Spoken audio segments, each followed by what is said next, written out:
It's always a positive if you got sound. Or a HIV test.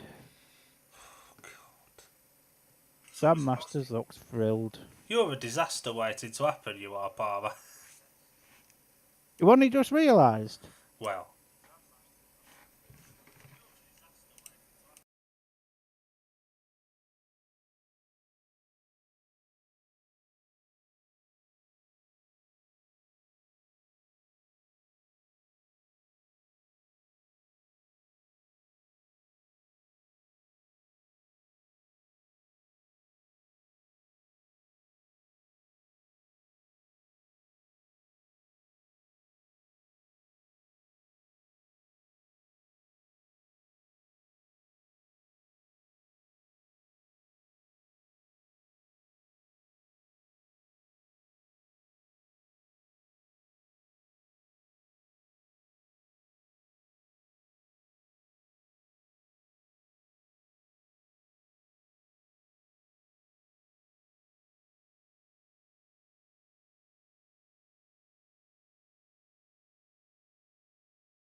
So, good evening, ladies and gentlemen. For the final time this year, welcome to our watch along of the Knockout Cup final second leg.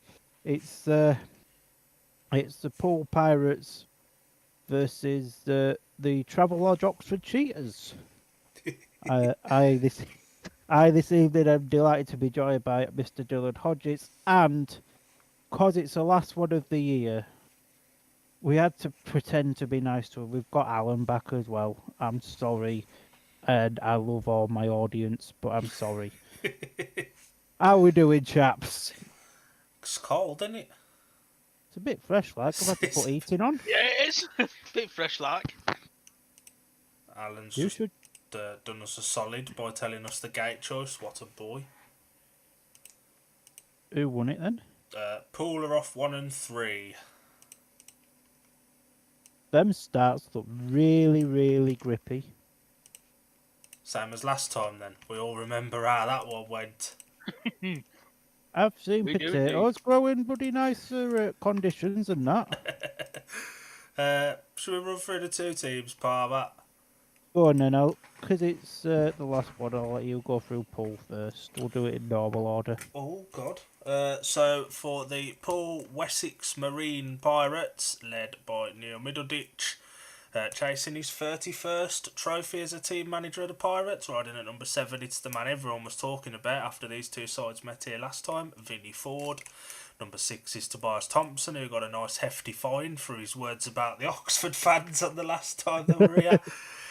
Tom Brennan rides at number 5, Zach Cook at 4, skipper Ben Cook at number 3, Sam Hagan at 2, and Richard Lawson at number 1. Palmer, your pirate to watch? Tobias Thompson. And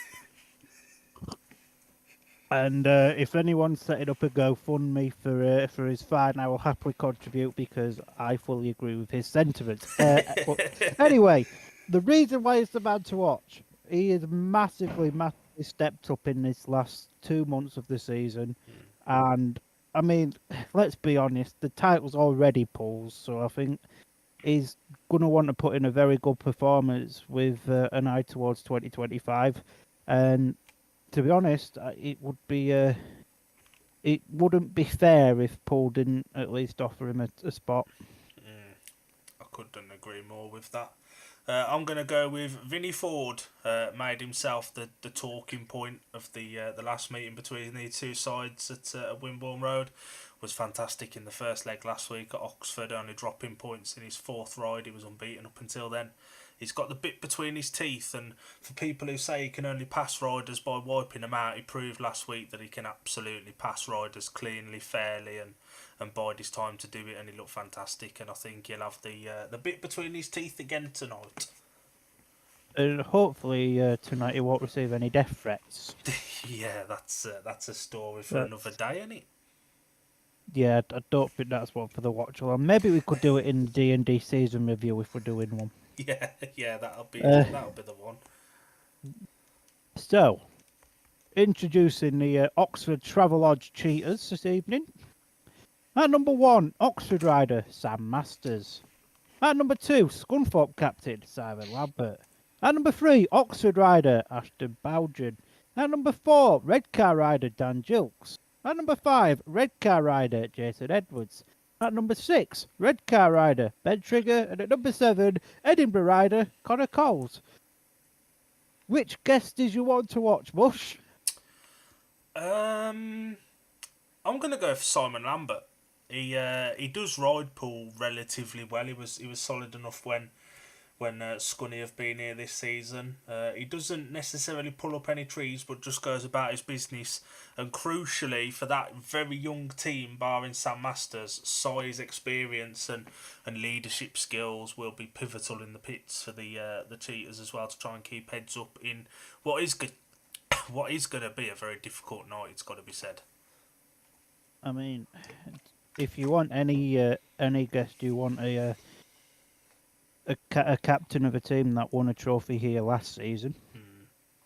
But yeah, no, I've gone for Jilksy for the Travelodge team. I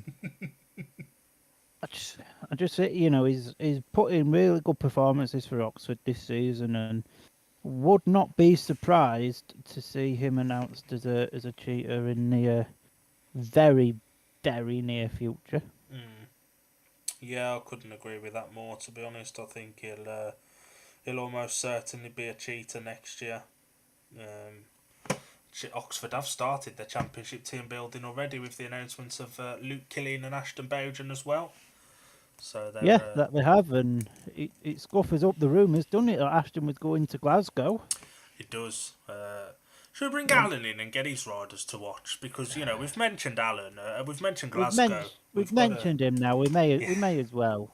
We're doing our part for community service. And they are very grateful. I should hope they are. So for Poole, I'm actually going to go I'm going to go boring here, I'm sorry. But I'm going to go for Ben Cook. He's been phenomenal this season. And yeah, I can't wait to see him get another 15-point maximum. It's true. And for Oxford and Friends, sponsored by Travel Lodge. I'm gonna go. Who am I gonna go? Gee, this is gonna be difficult. I'm gonna go for. Let's go for Trigger. Why not? Ben Trigger. If he can just get a few points at reserve, then he's doing something right tonight. Do you notice none of us have gone for either of the two actual Oxford riders? Well, that just sort of shows how highly we think of them. I think this is probably an appropriate time as well to send best wishes to Cameron Heaps, whose partner is about to give birth any time now, which is why he's missing tonight. Yes, well done for Cameron Heaps for having a good night out 9 months ago. And now you've got 18 years of hell on your case, but congratulations, Bush. Do you think we should send our best wishes to Mr. Nichols as well for a speedy recovery? We did that last time, Mush. Yeah, we did on the night, yeah. Oh, okay. Alan just doesn't listen to the product, does he? He doesn't, does he? We invite him on. We do our bit for the community. What does he do? He doesn't even listen. Palmer, do you want to take this opportunity to remind anyone watching what's coming up next Thursday evening? So yes, this is our last watch along of the season. Next Thursday, the 31st of October, or Halloween night, some may like to say. Don't worry, Alan won't be showing his face. But we do present the Dafters, which is well, hello Vinny, come on the telly. Which is basically our little Speedway Awards thing, and we called it Dafters because I'm called Dan, Dylan's called Dylan, and we're both really daft. Yeah, that one. And it's another stream to keep us going through what is going to be a long winter. Although we are nearly at the end of October, so I know you're saying it's going to be a long one, but there's plenty of speedway still to come. Yeah, but it's all from That- Australia and stuff. I mean, to be fair, if it starts at the right sort of time, we could do a watch along to the BSN Aussie ones. Well, one of them's the day after my birthday, so I will not be waking up at silly o'clock for that one. Well, no, fair point. But you know, and we have got regular winter plans to keep things going and keep us at the top of your minds. And that's what it's all about.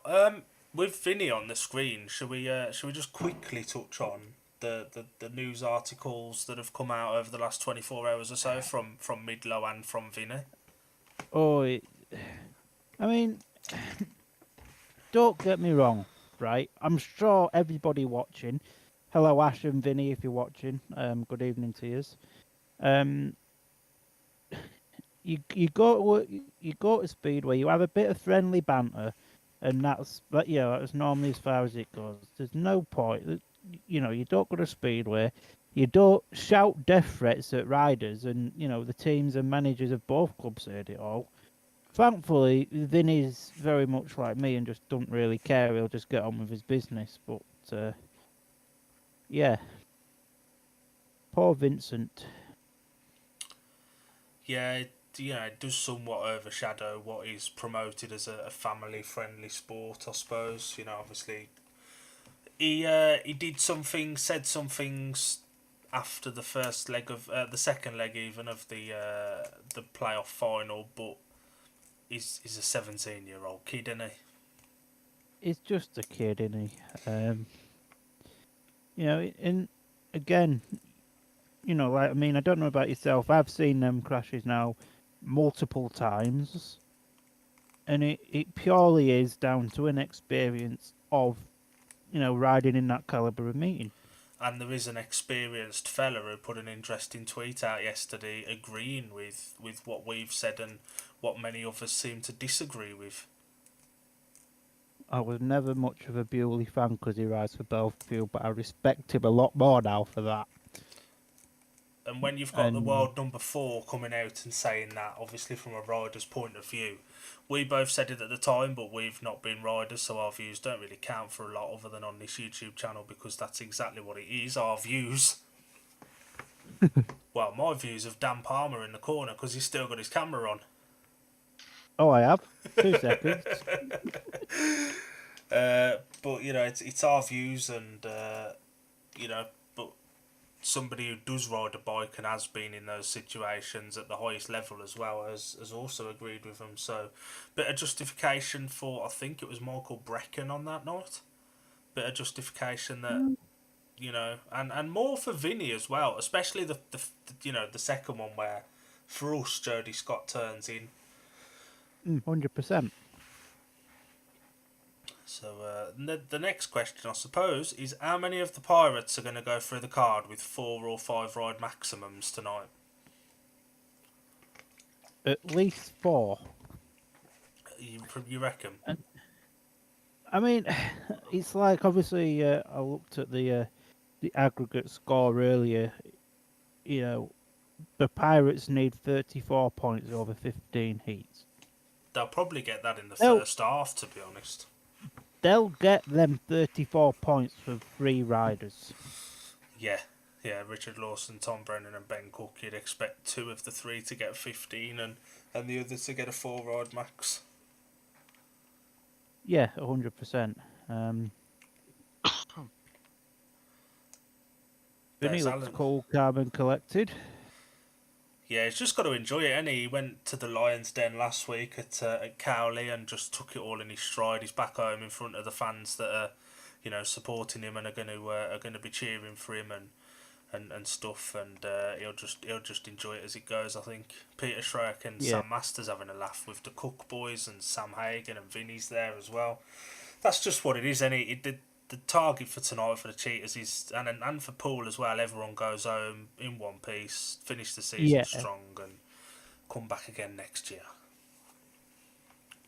Yeah, and you know, I mean, obviously we don't know a lot, but these two could be two completely different teams when we come back to the tapes in 2025. That's another question. How many of the riders racing tonight do you think won't be back in the championship next year? We obviously know Richard Um, Lawson's back in. He's already signed for Poole. Yeah. Obviously, Ashton's back with Oxford. I mean, you struggle to see the likes of Tom Brennan and Ben Cook doing the championship. Um, does Zach Cook stay in the championship? I mean, I think so. I think Zach will come back for another year and probably take that step up that Ben's took this year of becoming maybe the third heat leader. If rumours are to be believed, there will be another solid number 5 at Poole as well, but Zach will probably be that third heat leader. And yeah, it's silly season, but obviously some teams have started announcing. Obviously, Berwick this week announced Drew Kemp, and this morning announced Daniel Hume. And obviously Oxford they've announced Luke Killeen and Ashton Bowden. Connor Coles is wearing an Oxford Chargers race jacket because they didn't buy enough Cheetahs race jacket. Oh, and Ben Tricker's got the spy as well. Good God. all aspects of Oxford being represented here tonight. Bit of brilliant promotion across the board for all three teams. Very smart on Oxford's side, or very last minute. Winchester has predicted Poole to win 59-31. And obviously a good evening as always to Winchester, who's got to be one of our top supporters. He watches every stream. Has he got a life? He just likes to listen to us talk. Maybe it sends him to sleep. I mean, to be fair, listening to Alan talk sends me to sleep. Good evening, Father, as well, if you're watching. Hope you're well. And another big talking point coming out this week, and this is more related to you, Dyl, because you know more about the Premiership. Obviously, the Premiership rising stars have been signed and announced over the past week. Your thoughts? I don't think there's too many surprises in there, to be honest. I was told who they all were the night before, so I kind of had a chance to sit and think about it before they were announced last week.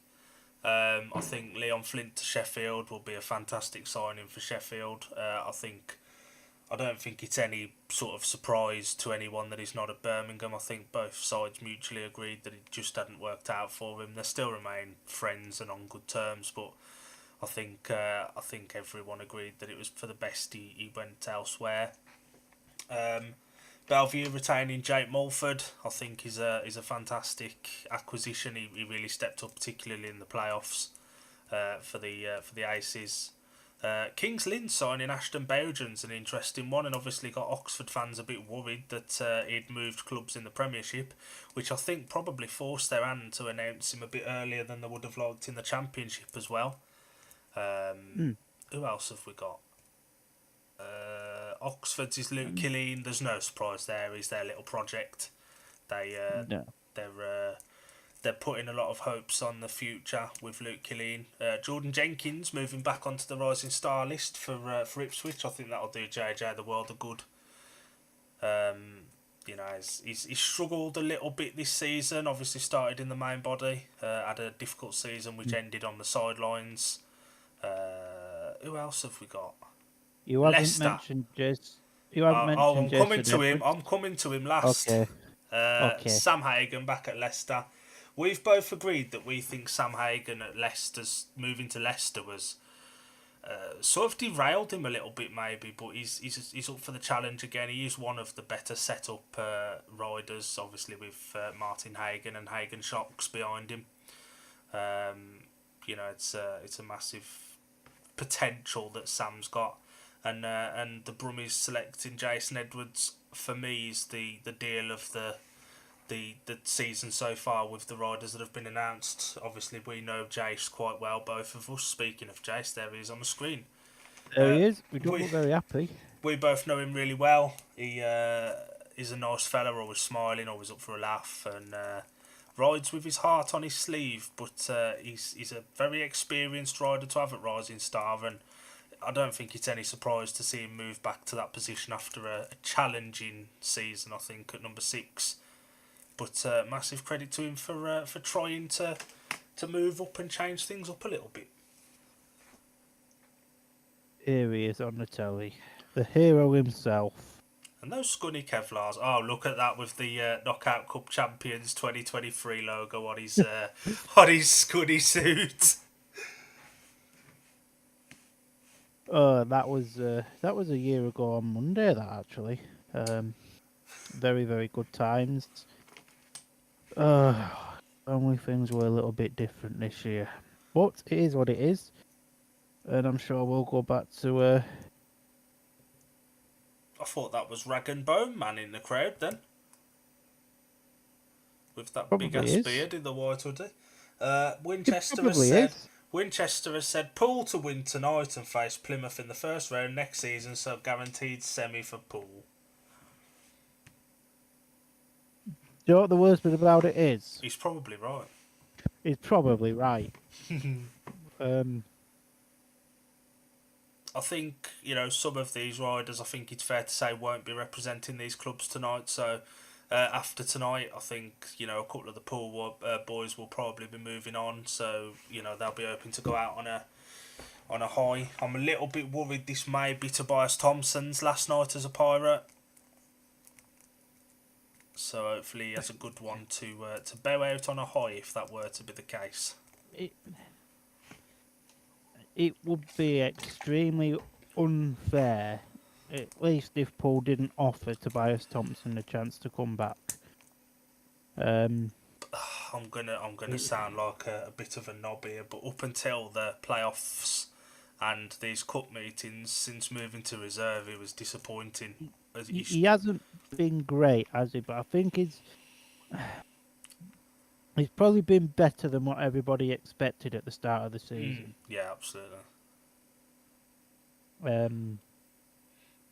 For me, he's earned a place back there, but obviously, I'm not Matt Ford. I'm not even Danny Ford, so I have no say in who goes to Poole. I just about know who's potentially coming to Scunny. It's a numbers game as well, though, isn't it? And if his average just doesn't fit with what their plans are, then But I hope he comes back at least to British Speedway next season. He's one of the very few pure entertainers, not just for the racing, but for his antics. Doing donuts when he wins races and going on BSN and giving explicit interviews. He brings some character, which is something. There's our logo. There's our logo on Simon Lambert's bike. Somebody that we are planning to open talks with again for a continuation of sponsorship in 2025. Yeah, we've got the riders that we want to help out now for 2025, and obviously once tonight is over, we can start talks with them. Obviously, we've already announced 2. We've got a potential another 3. Which ironically, all 3 are racing this evening. Yeah, they are. Yeah, so there's something to keep an eye on, and then we'll have, at least 1 rider that's in the Premiership, potentially 2. All 3 are in the Championship. We've also then got a youth rider in Ingram who will hopefully pick up a team spot in the National League, and then we've got a Revy rider in young Leo. Yeah, that we have. It's and I think, like yourself and myself, we watch all levels of Speedway. Whether it be on TV, streaming, or, in my case, going out to amateur meetings and everything. So we've got a bit of an interest in all levels of Speedway, and it's it's only right that we put a little something back into it if we can. Yeah, that's it. Yeah, and obviously we know the people other than Vinny, who we've made no secret of the fact we want to jump on board with, with Cy and the other rider that we're planning to open talks with to try and come up with a deal. We both know quite well. Yeah, we do, and he's probably the nicest chap in the pits. Yeah, absolutely. Yeah. This is dragging on a little bit. This start, isn't it? I like those strobe lights, but can we crack on? Look, these lot are bored. These just want to get back to the retirement home so they could watch a place in the sun on +1. That fella's brave with his shorts on though. Should we quickly bring Alan in and get his thoughts on the on what's going to occur tonight, his prediction for a score and what Oh, he go sees on happening? then. Go on then. Hello. Score prediction. I'm gonna go. Oh. Do you know what? I'm gonna take a gamble and I'm gonna say 55-35. I don't think that's much of a gamble. You never quite know what you're going to get with guests, especially this time in the season when some have not been racing for a few weeks now. You don't know how cold they're going to be coming in, but they certainly have the potential to cause an upset or two. I think Oxford have got the best available to them, so I don't think that's too wild.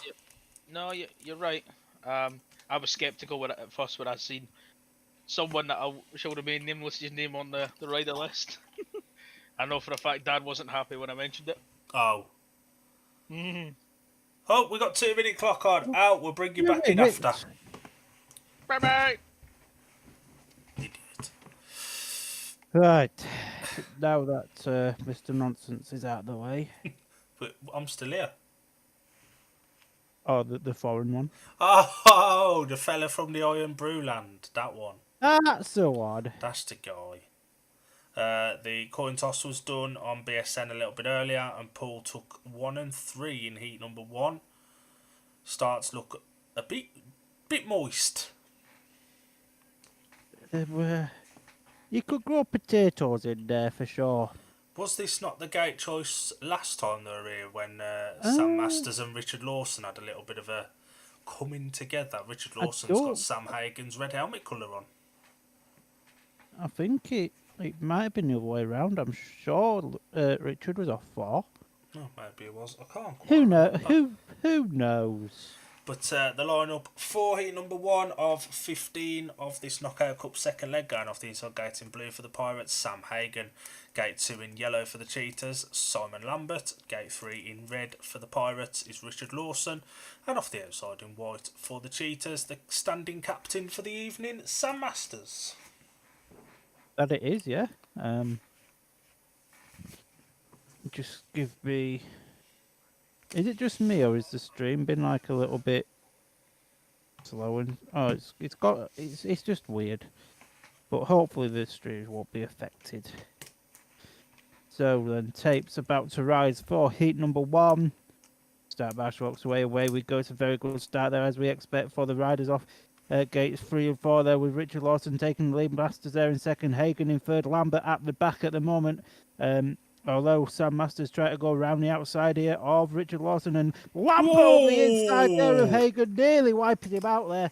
But I'm sure Simon just picked up a little bit of grip there, but Lambert's earned himself a little bit of pocket money here now at least, and he pulls a little wheelie down the back straight. What a boy.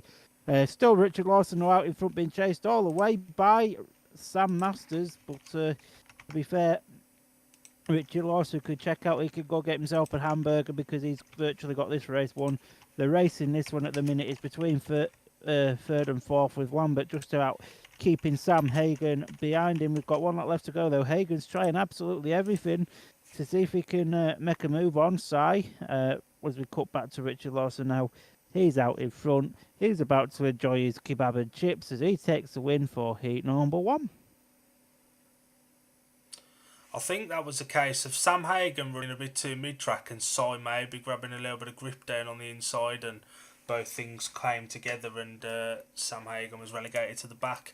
It was a fantastic start from Richard Lawson, just did what he needed to, and that would have been nice for him to have got one over Sam Masters after the incident in Heat 1 in the playoff final. So the result of Heat number 1 was a win for the rider in red, Richard Lawson, second in white, Sam Masters, and third in yellow, Simon Lambert. 3 all the points and an aggregate, 60 to Poole, 36 to Oxford. Not what Oxford needed when they, for the start of this, was it that?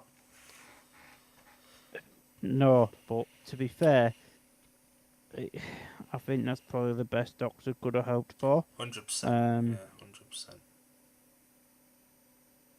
But it is what it is, isn't it? the two actual Oxford boys there, Ashton and Sam, comparing notes. It is strange to have a team with 5 guests in it, isn't it? It is, isn't it? It's this could be an interesting race. It's nice to when we saw the introductions of the riders. Actually, there were a few Poole fans that were applauding and cheering for the Oxford team. I think even the Poole fans that there is a bit of a rivalry, but even they can appreciate that the Oxford team are severely under strength tonight. Oh, 100%.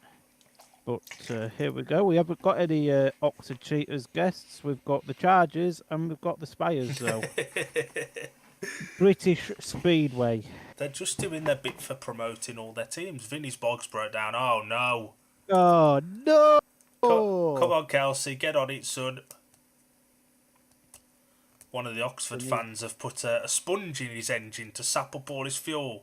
Hello, Niels Christian Everson, 2016 at Coventry. Good times. Fun times, yeah. Peter Schroek standing there looking like he's just robbed Vinny's spark plug or something. He probably has. Sam Hagen bringing come out with a bike. bike. Yeah, 22 seconds. 20 seconds. Vinny's going to have to get a move on to the start here, and obviously with the rules this year, you have to be at the start, not just on your way. It's going to be tight, this. You've got to be at the start and ready to race, haven't you? Yeah, Come on, Vincent. Here he is. The lineup for Heat 2, going off the inside gate in white, Ben Trigger. Gate 2 in red, Tobias Thompson. Gate 3 in yellow, Connor Coles. And off the outside in blue, Vinny Ford. He has just come straight into line, to be fair. Palmer, take us away, son. So, Fat Controller walks away then for heat number 2. It's a very good start there for Ben Trigger, but it's Tobias Thompson that gets himself to the front with the two Oxford, whatever you want to call them, in second and third, with Vinny Ford at the back at the moment. But Vinny's trying to put a challenge out on Ben Trigger, who's in third place, and Vinny going a little bit out of shape there. I'm having to hide behind my eyes because Vinny's going out of shape on Ben's free, and the two Oxford boys are trying to take each other out on a date. How lovely of them. Tobias Thompson's away and gone. He can go get himself a hot dog this early on in the race. He's out there. He's got this one in the bag. Oh, Connor Cole's massively messed up there. Don't know how he stayed on track, but that's given Vinny Ford a third place point. And I know the wheels were probably already falling off Oxford as it was, but I think they're coming off a little bit more now. Tobias Thompson riding an absolutely professional race out in front as he does. I'd be inclined to see BSN do an interview with him this evening, but he comes round turns 3 and 4 for the last time this race. That was something.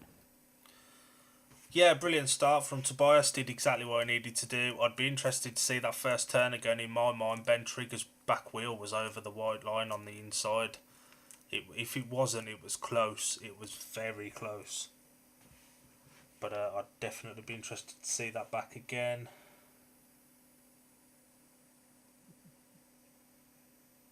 And Tobias Thompson giving the V to the audience. What a boy. What a boy. And the result of heat number 2 was win for the rider in red, Tobias Thompson. Second in white, Ben Trigger. And third in blue, Vinny Ford. Tobias has just done some lovely donuts. Oh, we love a donut. We do. I definitely want to see that first turn again. And just like that, we get the chance to see it. Ask and BSN shall deliver. He's lovely people. Oh, that was very, very close. That is tight. I'd maybe want to see a slow down replay of that if I was the ref. He's very, very close. Slowed down and massively zoomed in. Yeah, VAR. Yes. Connor Coles made an absolute hash of that, allowing Vinny third, who was on his second bike. He'll be wanting to sort out whatever the issues was on the first bike, because he's supposed to be out again in Heat 4. Oxford fans sabotaging it, innit? It's been a lot less dramatic than the playoff final so far. So far, only at Heat 3. It's true. The lineup for Heat number 3, going off the inside gate in blue for the Pirates, Zach Cook. Gate 2 in white is Ashton Bergen. Gate 3 in red is Ben Cook. And off the outside in yellow, Dan Gilks. Palmer, Gilksy, a man that didn't get a rising star spot. Surprised? Not really. I think he could probably, for his own confidence, do with a year away from the Premiership.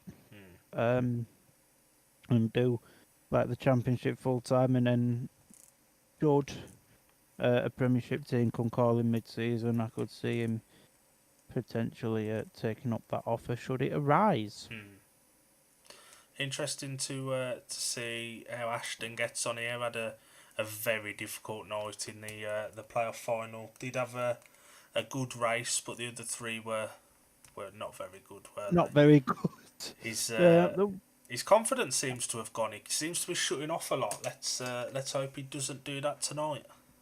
I'm pretty sure it's still affecting him, that crash at the Championship Riders last month. Maybe is it 2 months? I can't remember when it was. Anyway, the tapes rise for heat number 3. Oh, Whoa! that was a bit of a nibble and a half. That from Zach Cook and the referee, whoever he or she may be, rightfully putting the reds on there. I want to see that back. I think that was just timed perfectly. I don't think he had a nibble. But Maybe he didn't. we're lucky It's enough that we do get a replay when BSN decide to show it. But for me, that was possibly just a good start. BSN, if you're listening, a replay would be great, please, and thanks, and love you and all that. I noticed you missed a word off that sentence there. Yeah, we're on live TV. Yeah, that's true. We can't be saying naughty naughties on TV, can we, Tobias Thompson? It don't look like we're going to get a replay. No. I don't think Zach moves, not on first glance.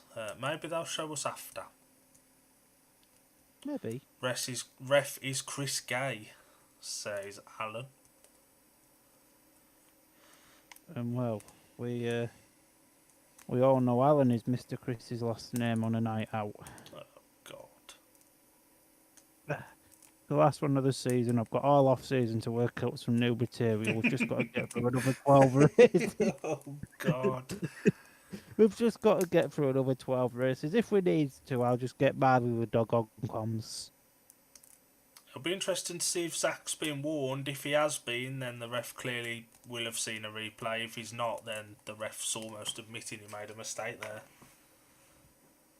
Zach moved back again there, but now he makes a perfect start there, and it's Ben Cook gets to the first bed first with Zach there in second. Jilksy pushes Zach Cook all the way, and Jilksy round the outside there is Zach Cook. Great move there from Jilksy. Astra Bowder riding like an absolute novice there at the back, and there's no easy way to say that, but it is how it is. James Jessup would make Astra Bowden would make James Jessup look good. That's as bad as it is. Ben Cook still out there leading. Dan Jilks still there in second, or a bit pushed all the way by Zach Cook. One mistake from Jilksy, and Zach Cook will be there. There's no stopping Ben Cook. He's pulling wheelies in the bends. He's just good. And yeah, as we come round turns 3 and 4 for the third time, we've got 1 lap left to go. It's a bit processional. It is at the moment, isn't it? It's not the easiest to talk through, but we'll do our best. Jilks is finding every bump in every bend, but he still managed to pick up a second. He did that in the playoff meeting here as well. He was finding every hole and every rut in every corner, especially that rerun of Heat 1 when he nearly wiped Sam Masters out for his efforts.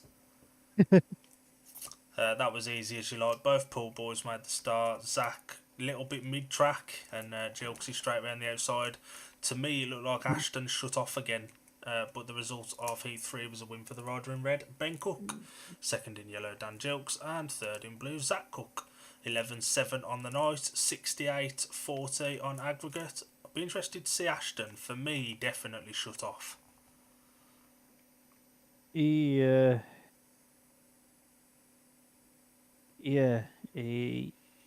just, I don't know, it's like he's shutting off halfway down the straights now. His confidence has absolutely gone. It's gone on it. And the off season may come at the perfect time for Ashton, because obviously, like you said on the last stream, these are the kind of incidents you want to bounce back from and go and have a practice day at Scunny where it's still competitive but not in front of the cameras for a cup. He almost came back and was thrust back into the business end of the season, and when you've got no confidence, that's not where you want to be. No, absolutely not. Especially as well when you're in 3 finals, or 2 finals, sorry, in Oxford's case. Sorry, Oxford fans, I was trying to forget the BSM final existed. There is a change in yellow. Ben Trigger replaces Connor Coles. And Vinnie Ford is scheduled to be at the lineup of Heat 4, going off the inside gate in blue. Vinnie Ford, gate 2 in yellow, is Ben Trigger. Here's Vinnie. Gate 3 in red is Tom Brennan. And off the outside in white is Jason Edwards. Vinnie! We haven't had that today, so there we go. We hadn't, have we?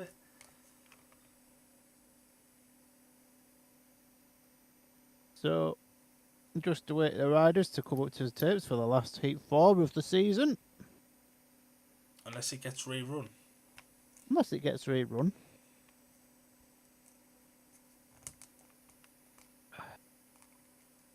It is a bit sad. It's the last one of the season, to be fair. It's been a good season. It feels like March was so long ago. Oh, I remember just sat watching on the chinwag with you to Oxford versus Birmingham. Tapes rise anyway for Heat number 4, and it is a very good start left for Tom Brennan. Vinnie Ford's joined him there in second. What could Jason Edwards do there in third? Not a great... Oh, he comes up the inside there, Vinnie. Oh, that was carnage, but very, very well controlled by Vinnie and Jason there. Ben Trigger's a million miles at the back. Tom Brennan, again, as we expect, riding a very professional race there out in front. He knows what he's doing. He's almost just left Vinnie Ford to fend for himself against Jason Edwards, who, let's be honest, one mistake from Spinny Vinnie, and he will be through. But yeah, there's not a lot to say, to be fair.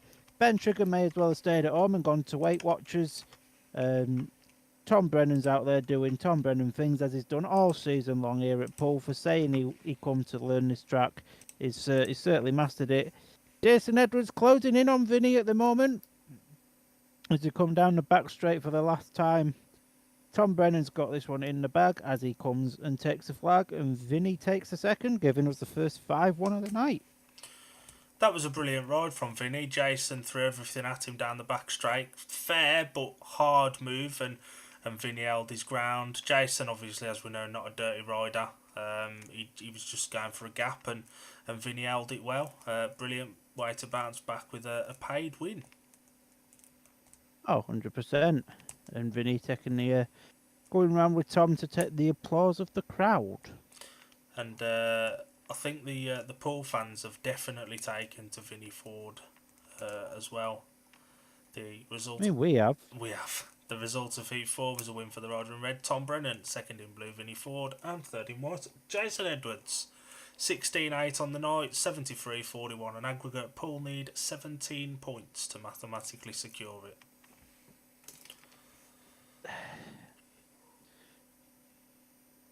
Oh, they'll get that by Heat 8. They'll get that by Heat 6, the way we're going.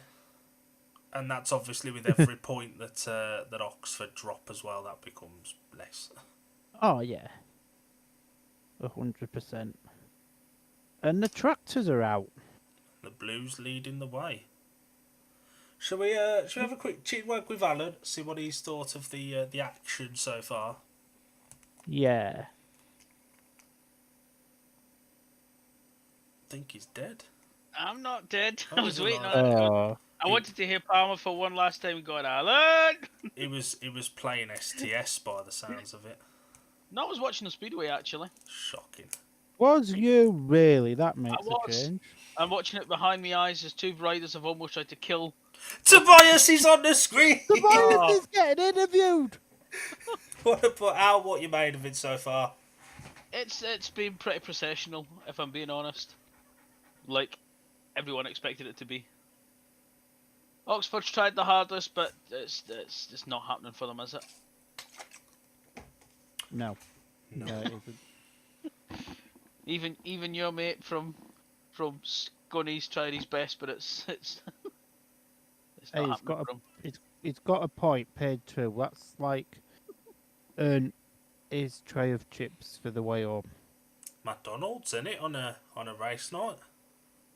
And, well, I mean, he normally goes to Domino's. Oh, He has a pizza on the way home. I didn't know Speedway paid that highly. Well, when you You're work for down his Rob, front top. when you work for Rob Godfrey, you know, it is a lot tighter than what he sounds. Sorry, Rob, if you're watching. Which, of course, he's not. Otherwise, we'd have a job by now. Well, there is that. Dan would have his old job back, you mean? Hey? Um, Oh, Hey, oh. took a second to click.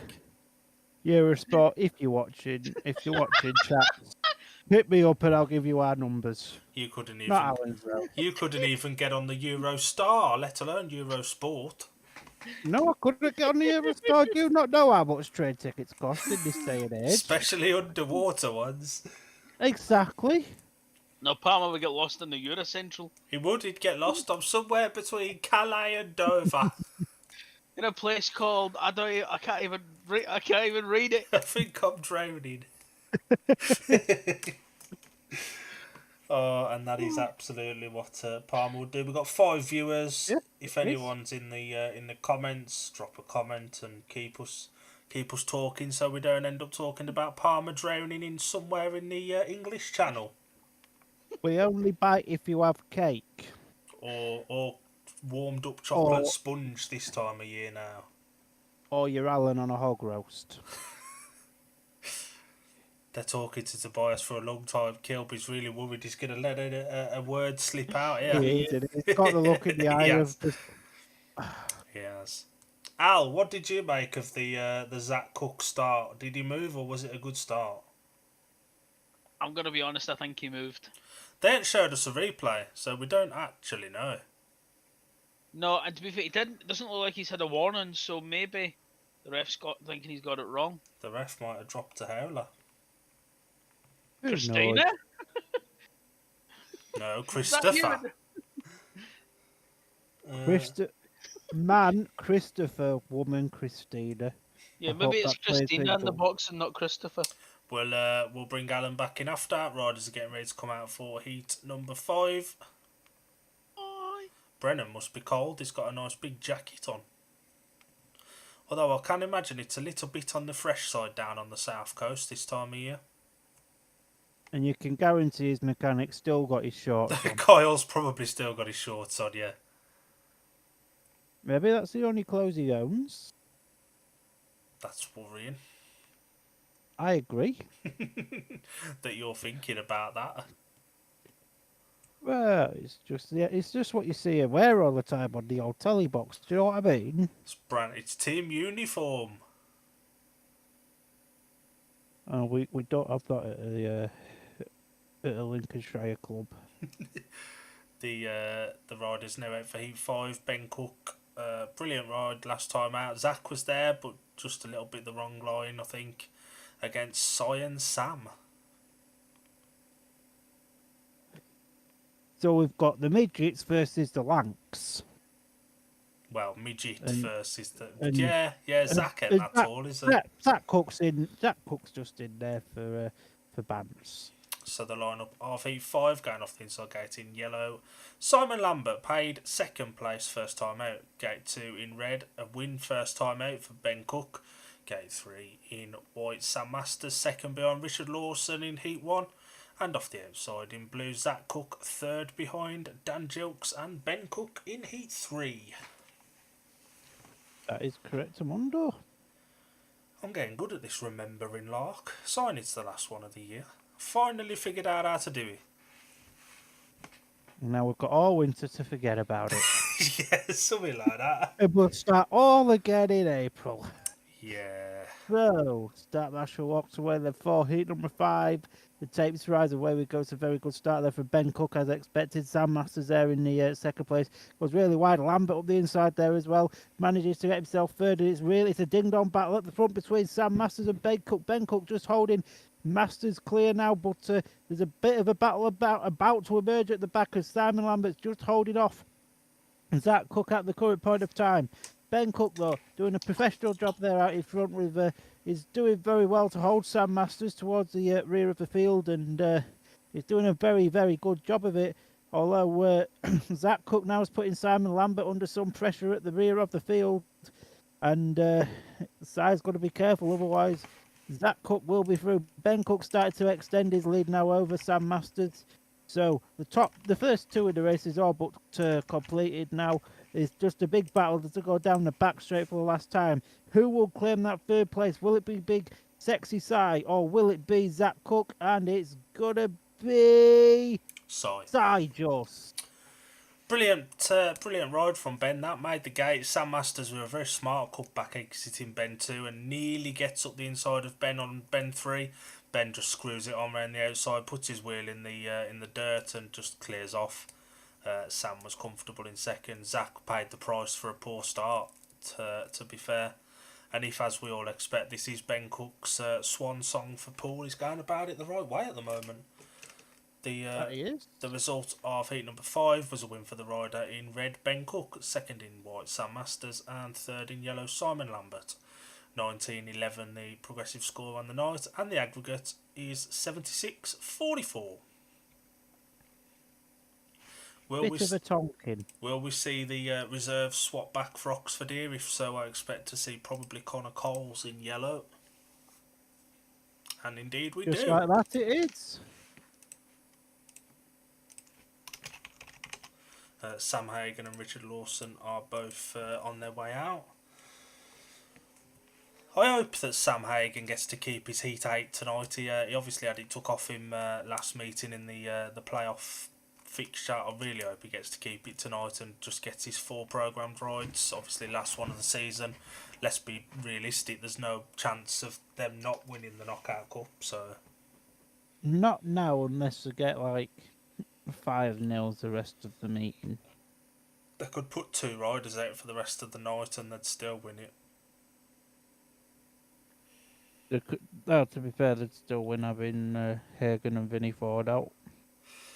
The lineup for Heat 6 going off the inside gate in red. Winner of Heat 1, Richard Lawson. Gate 2 in white, 5-1 in his opening race. Jason Edwards. Gate 3 in blue. Made a small mistake in Heat 1 to be passed by Simon Lambert in the opener. And off the outside in yellow reserve change, Connor Coles comes in for Ben Trigger, who failed to score in Heat number 2. Yeah, that he did, and he'll be hoping just not to get himself all out of shape and have a bit of a speed wobble. But Start Marshall's being very patient with these boys. He is, isn't he?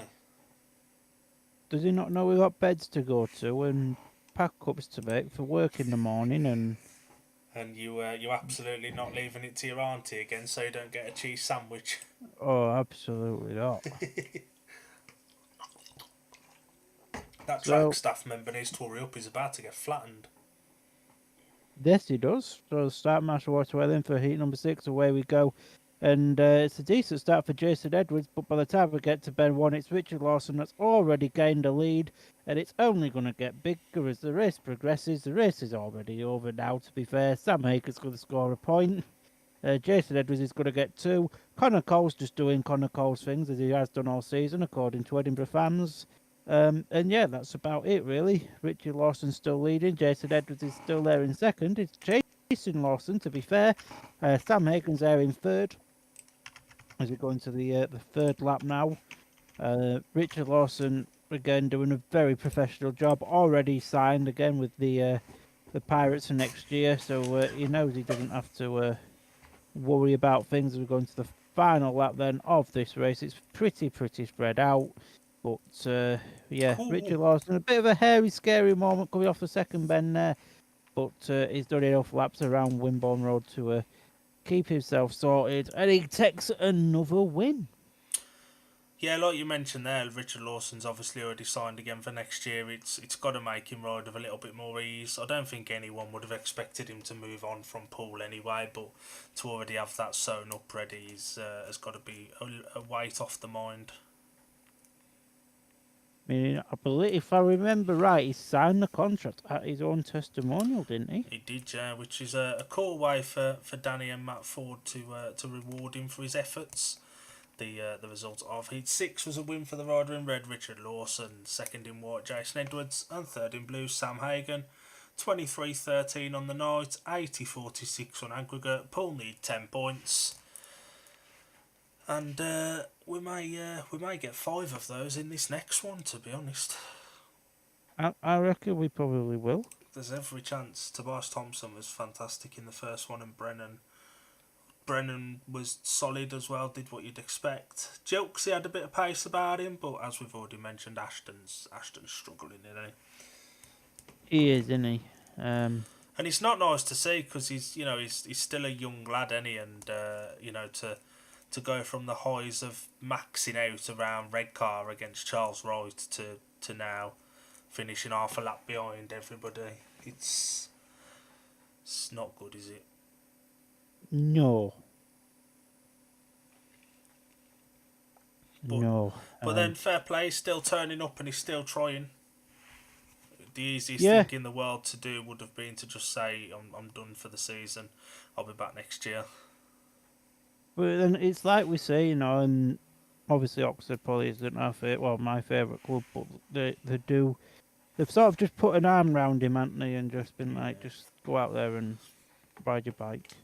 Line up for Heat 7 going off the inside gate in white. Ashton Bowden. Gate 2 in red, Tom Brennan. Gate 3 in yellow, Dan Gilks. And off the outside in blue, Tobias Thompson.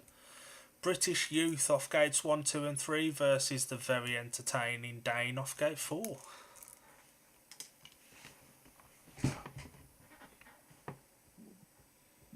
Tobias Thompson genuinely looks like if Nicky Pedersen and Jason Garrity had a love child. he really does, doesn't he? Oh God.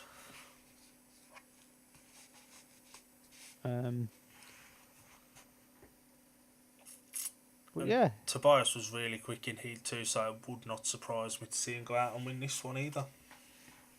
To be fair, Tom was quite quick in Heat 4 as well. But the tapes rise for Heat number 7. It's the two Pirates boys that get to the first and second positions as they go down the back straight. Now, Thompson being pushed all the way by Dan Jukes, to be fair. Tom Brennan's out there in the front. Tobias there is second. Jukes is there as third.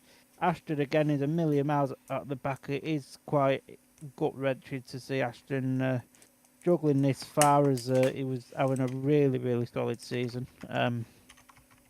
As we go into the next lap, I believe it might be the second, it might be the third, I don't know, I can't count. But Tom Brennan's doing a very, very professional job with this here. He could just stop off at the third Bend Burger Bar, get himself a double cheeseburger with onions, and they'd still win this as we come round to the last lap. The big battle now is for second with Tobias Thompson and Jilksy. Jilksy going really, really, if he ended up going any wider, he'd end up on Bournemouth Beach. Hello, Bournemouth Beach, please sponsor us. No, that was a 5-1, by the way. That race was won in the pits because that was a premeditated plan. Tom gated off 2 and went wide. Tobias gated off 4 and went tight, blocked off any effort from Jilksy. Tom came round and it was as easy as you like from there. Tom trying to get Tobias to do some donuts, trying to get him to enjoy his evening. That was absolutely perfect as far as the team perspective for Poole goes. It was. Brennan's getting the crowd G'd up for Toby. There's the donuts. Bored entertainer. Fantastic. What a guy. And he's unbeaten from 2. That he is. So is Tom Brennan, Ben Cook and Richard Lawson? You might be right about these 4 maximums. I'm not as thick as what I look as we get halfway towards the meeting. Now I've said that, watch them all get last. The result of Heat 7 was a win for the rider in red, Tom Brennan, second in blue, Tobias Thompson, and third in yellow, Dan Jilks, 28-14 on the night. 85-47 on aggregate, 5 points in Heat 8, and that's all Poole need to mathematically do it. The Oxford boys have just got to keep trying to plug away and at least make it an entertaining contest on the night. Palmer, do you want to quickly run us through the scorers? Oh, go on then. So for the Poole Pirates, Richard Lawson 6, Sam Hagan 1, Ben Cook 6, Zach Cook 1, Tom Brennan 6, Tobias Thompson 5 and 1, Spinny Vinny 3 and 1. For Travel Lodge, Sam Masters 4, Simon Lambert 2 and 2, Astrid Bowger Nout, Dan Duke 3, Jason Edwards 3, Ben Trigger 2, Connor Coles Nout. While we've got a little break, should we take a quick couple of minutes breather? We have been talking for about an hour straight, near enough. Yeah, let's take a quick 2 minutes.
That we are. Hello, we have returned from the dead.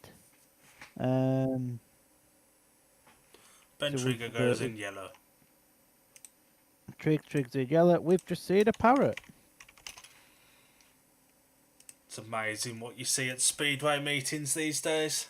It really is. Sam Hagan does keep his spot in red this time, which is nice to see. Obviously, last one of the season, doesn't need to be making any changes, and Vinny keeps his place in blue. The full lineup of heat number 8 then going off the inside gate in yellow, reserve change for the Cheetahs, Ben Trigger. Gate 2 in blue for the Pirates, Vinny Ford. Gate 3 in white for the Oxford Cheetahs, Simon Lambert, and off the outside in red, Sam Hagan. Palmer, it absolutely kills you every time I say that Si's represented the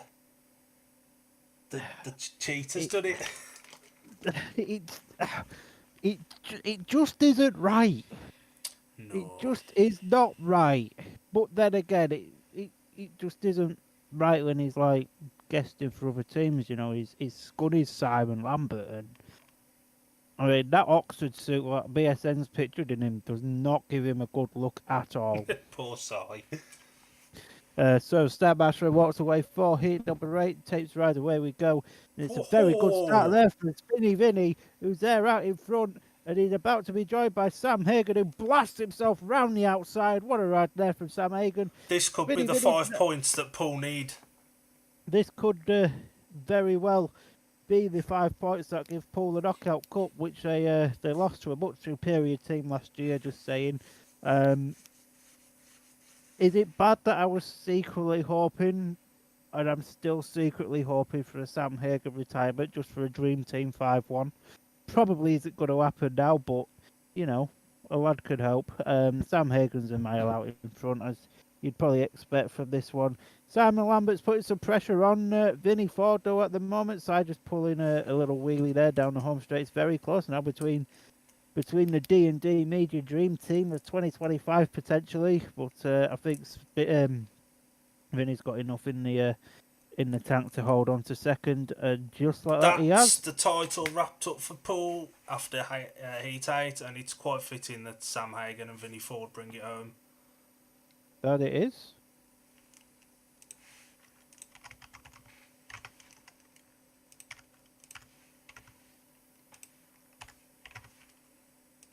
Vinnie Ford looks absolutely accomplished now since the rider that we saw at the start, when he joined to now, going out and beating one of the most experienced riders in the league in Simon Lambert. It's fantastic. He's doing a burnout on the centre green, which isn't And actually burning. It's not burning anything though, is it?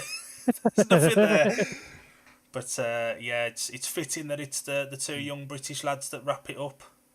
And these 2 lads have both played a massive part in Poole's season for this year, and they've both fully deserved this moment.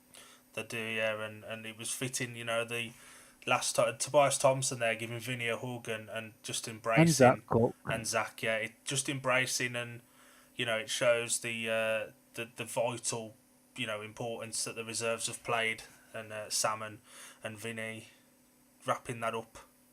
Brilliant ride for the 2. And British Speedway youth is in good shape, isn't it? Yeah, Peter nice to see as well Peter Schrock shaking hands with the Pirate Boys there as well. Yeah, absolutely. And the result of Heat 8 was a win for the rider in red, Sam Hagan, second in blue, Vinnie Ford, and third in white, Simon Lambert. 33-15 on the night, 90-48 on aggregate. The contest on the night, and as a tie is over, hopefully for the second half they can just throw in some good racing and we can be entertained and everyone goes home in one piece. But Vinnie Ford looks so accomplished since we first saw him ride when he scored nothing on his debut for Poole. Absolutely. And Midlow looks a happy chappy. And that's Midlow's 31st trophy with the Pirates. He's only just got 30 and now he's added another one. Well, he could have got to that number a bit quicker at his team last year, not been so terrible. And that is the last reference of Scunny winning the cup last year that I will make on the streams, because we are no longer the cup winners. I mean, you've got it until 8:15, Mush, because although Poole have won it, the meeting's still going on, so they can't claim it yet. I mean, to be fair, Si may as well just tape that little bit now at the bottom of his suit. Connor Coles rides in yellow for Ben Trigger. In this one, the lineup of Heat 9 going in red for the Pirates is Zach Cook off gate, Ben Cook off gate 4, gate 2 in blue, Zach Cook gate 1 in white, Jason Edwards, and gate 3 in yellow, Ben Trigger. I only read it in that order because I had to do it off my programme because they were too busy interviewing Midlow and the riders were at the tapes. See, real supporters have programs. and then there's Alan who just kind of just watches. He has a notebook handy for reasons. Don't know what they are, but there's reasons. Playing noughts and crosses. It's the only reason I have a notebook. Snakes and ladders, innit? Childhood, that game. Elite level game. Talking of elite level games, this certainly isn't one of them, but the tapes rise on. Heat number 9, away we go. It's a very good start as we expected. Maybe not so actually, as it's Jason Edwards that has the lead. Now Zach Cook right up the inside of Jason Edwards. Edwards back around the outside. Great first back straight there for these two young up-and-coming talents. Ben Cook surprisingly there in third. Connor Coles, to the surprise of absolutely nobody, is a million miles at the back. And this will be the Oxford Bears, Scorpions, Monarchs, and Cheetahs first heat win of the evening. Don't forget the Spires and Chargers. Plus the Spires and the Chargers, of course. How could I forget them? As Ben Cook's just moved himself up into second past his brother, as his brother made a bit of a boo-boo. But no one's catching Jason Edwards now. Not even Ben Cook on his rocket ship could catch Jason Edwards. He says, but he probably will. Now I've said that. As we come round then the final bench. Ben Cook may have been off the track there. Ben Cook may have crossed the white line. A bit of grass track in there. I reckon Jace thought he was going to end up somewhere in Charminster or something. Does he not fancy a trip to Bournemouth Beach? Please, Bournemouth Beach, if you are listening, please sponsor us. I want to see that third and fourth turn again. Ben Cook looked like he was over the white line as well. He was definite. His front wheel was miles over. It's whether the back one was. The result of Heat 9 was a win for the rider in white, Jason Edwards. Second in red, Ben Cook. Third in blue, Zach Cook. 36-18, 93-50. I don't need to do the aggregate score. It's done as a contest. But I want to see that fourth turn again. Remember what I said about the four riders getting maximums? Well, there's one of them gone. Ben Cook's just blown it. And you got Jilksy and Belgian that are going to try and take out Richard Lawson's now. And knowing how things have been, Ashton Bowden will go out and win this one. This is the race where he beat Richard Lawson last time. It was. But yeah, the boys coming to tapes for heat number 10. Season's nearly done now, Mucker. And obviously, from a Brummies perspective for next season, I'm really happy to see Jason Edwards winning that race. I can imagine. I'd forgot it's hard for you guys. Ashton's looking for a place to start. Sam Hagan will be hoping to get another win. I fully expect him to be back at Poole next year, though. I'd be very surprised if he isn't. The lineup of heat number 10 going off the inside gate in yellow for the Cheetahs. Dan Jilks, gate 2 in blue, Sam Hagan. Gate 3 in white, Ashton Belgian, looking for his first points of the evening. And off the outside in red, looking to contain his maximum and to be a rider to not let Palmer's prediction down. Richard Lawson, unbeaten from his first 2. Richard, we have some banter about you, but it's all fun and games. Don't let me down now. Sam Hagan will be full of confidence after Heat 8 as well, so... Oh, 100%. Oxford could be in a little bit of trouble here. You make it sound like there wasn't already. Yeah, but we just want to be entertained now, don't we?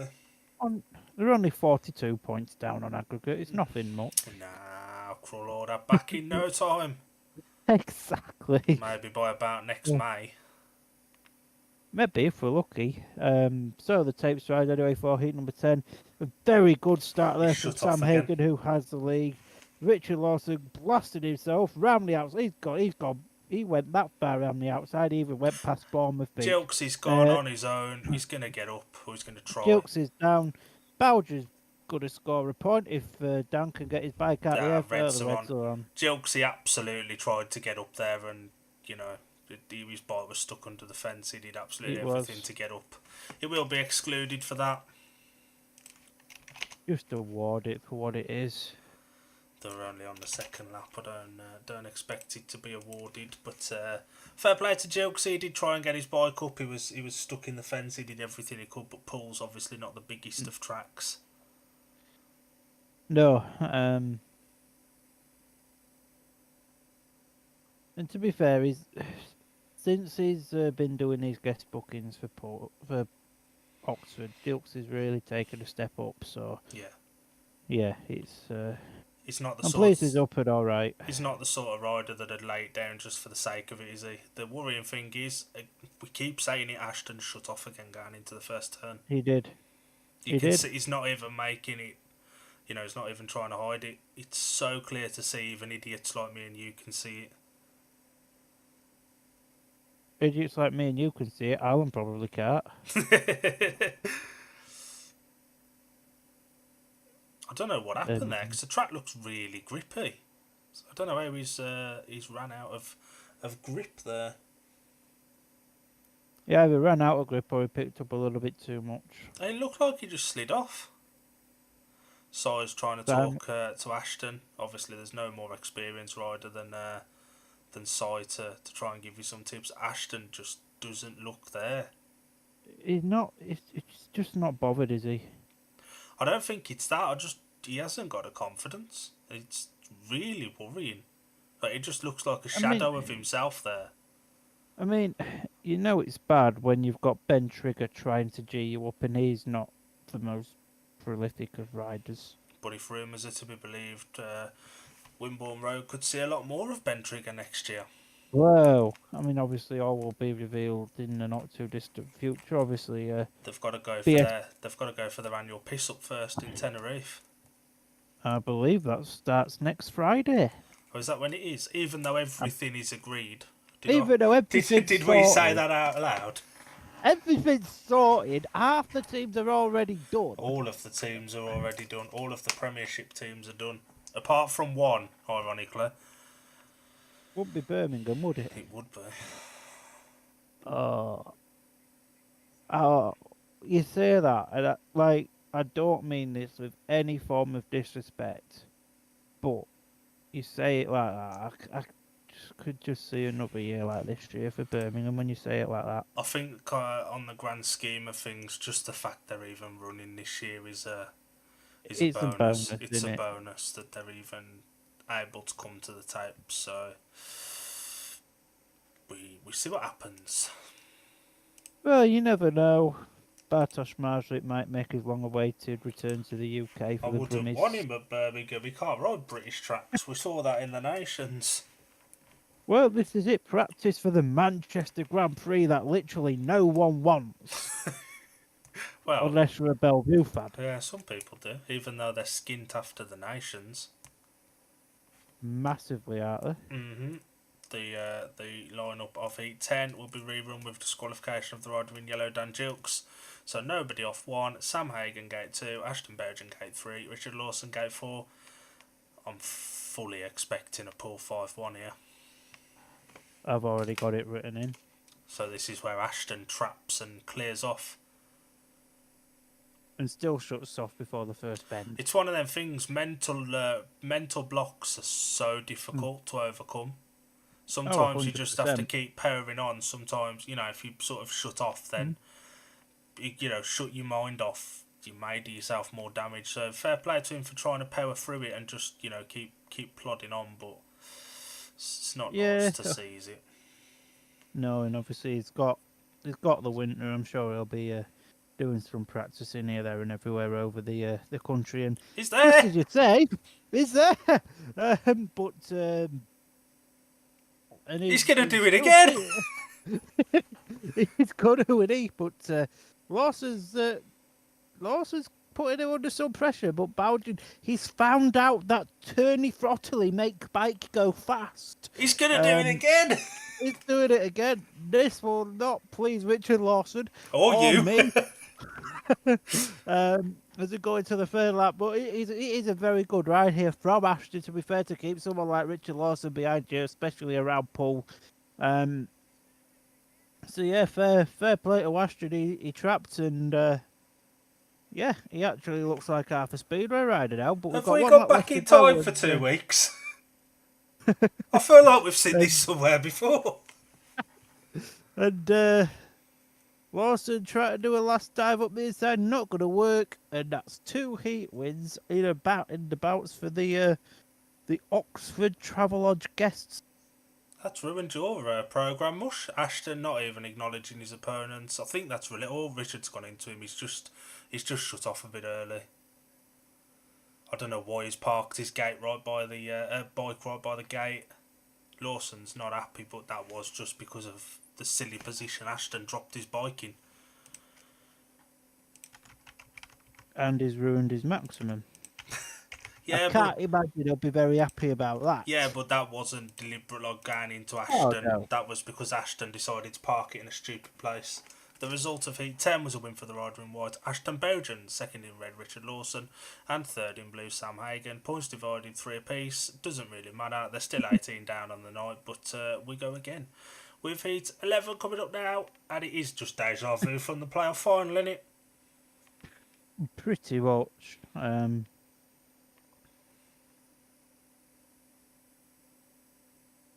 Yeah, that's pretty much it. Dan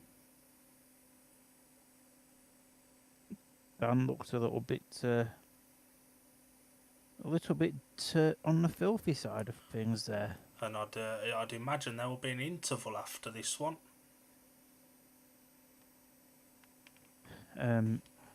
If Poole Speedway could hear this, just crack on with it. Then you've got longer to celebrate at the end. Here's the test for Tobias Thompson with Sam Masters on the outside of him, or inside of him, should I say. This will be the test of his maximum. If you can beat Sam Masters, I don't see anybody else coming close.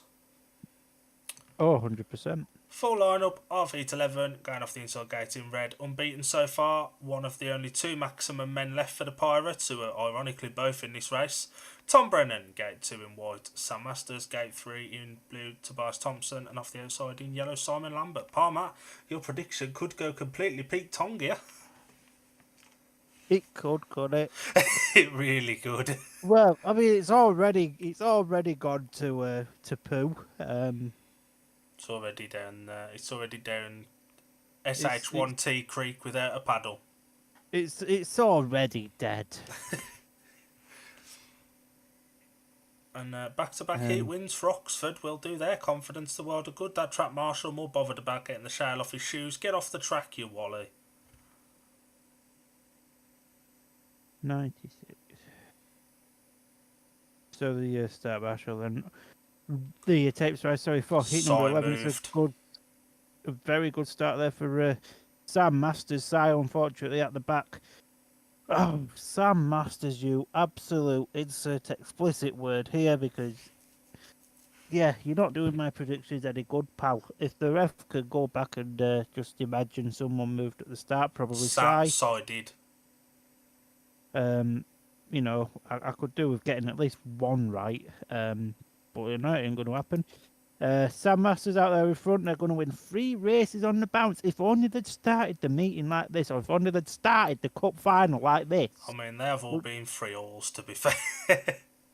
And, well, yeah, but you know, I'm just trying to big it up for the Oxford people that may or may not be tuning into us at the moment. But yeah, Sam Masters is going to take his first race win of the evening. And all of the Pirates' maximums hopes sink. They are dead. Tom got that first turn all wrong, locked up. Si moved, that made absolutely no difference to Sam. And there's the other 2 maximums gone. Si ends his night on a duck, but I think he'll be happy with 3 and 2. The result of Heat 11. Win for the rider in white, Sam Masters. Second in red, Tom Brennan. Third in blue, Tobias Thompson. And there are no maximums left for Palmer. You had one job, Paul. One job. Apologies to headphone users. Look at these 2 standing up. Sod that. At least we're sitting down in a warmth. You're sitting down, I'm lying down, Mush. You're lying down, Mush. I'm sat down. Yeah, that one.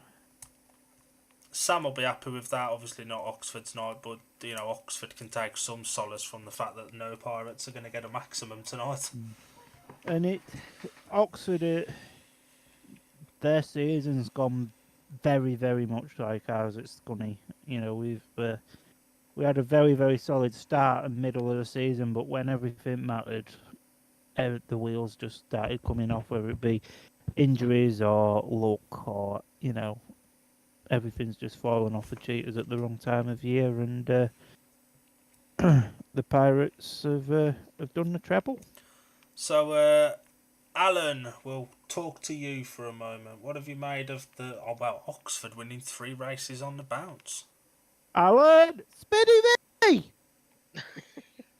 Yeah, fair play to Oxford. They've not given up, but they know they've got nothing really to ride for except for pride. But I think that 3 race wins in the bounce will do their confidence a world of good going into the end of the meeting. And with it being our last one, I suppose we'll give Alan a Christmas present, and Alan can do the race lineup and result for Heat 12 when we come back off this interval for his last one of the season. So I get to Heat 12. Woohoo!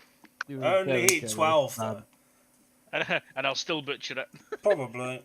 This is deciding whether you keep your job for or not for next season. So Palmer, don't screw it up. sign that P45 for me, sir. It's already in the post.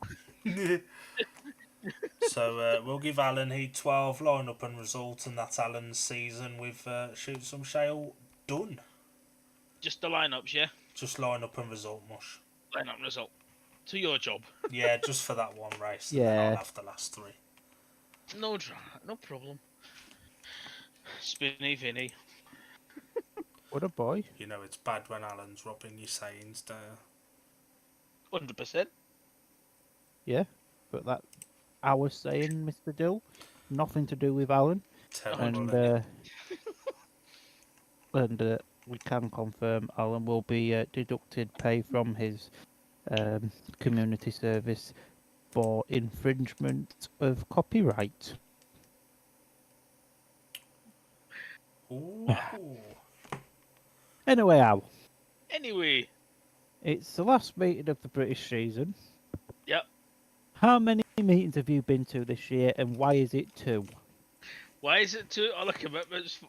Well, for somewhat of the season, but other commitment, money would be another reason. It's because you keep buying McDonald's. Hey, Yeah, that's the first McDonald's I bought all year. I'll have you know. Because you ain't buying enough McDonald's. That's because you've used your mum's card on Just Eat. No, that's what you do with Saying your absolutely card, nothing. Pal. We all know the stories. Shall we take a couple of Anyway. minutes whilst we've got So we can Vinny hear Spin. talking?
And we're back. And on the screen there's a man dancing with a baby. That baby's And- far too awake for 10 to 9 at night. He's Rob Nigel Really? Tolly's shoes! Oh, He has. oh. That 5-year-old's Rob Nigel Tolly's shoes! Oh, God. If you can't have a laugh at the end of the... Go on, run around, off we go. Go on, area. Fire, quick, go on. It's something for Cy Lambert, I think. Yeah, somebody wanted some. Godfrey turned up. Oh, God. Godfrey's buying a pint at the round at the bar, and they're like, get as many into the bar as possible. Si Well, would have been God. running for that. Si had passed out.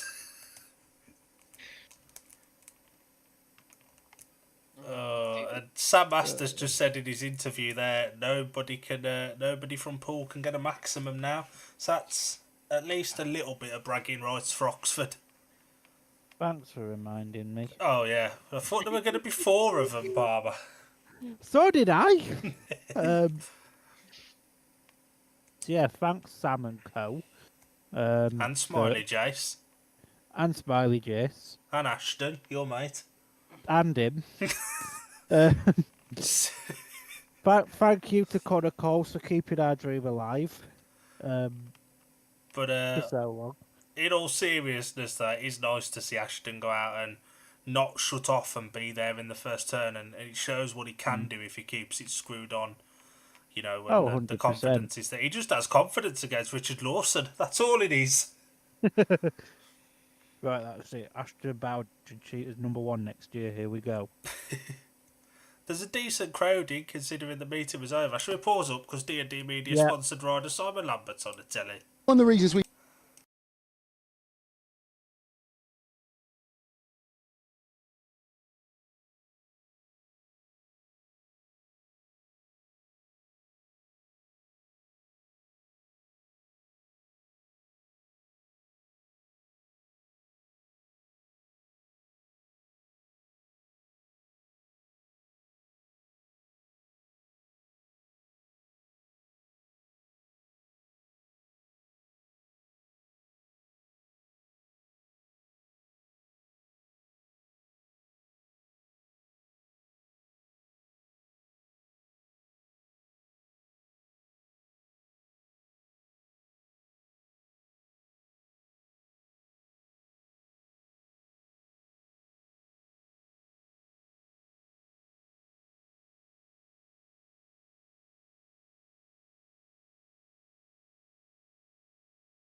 Are we on? Yeah. We are on. No, We're alive. We're not dead. we're on.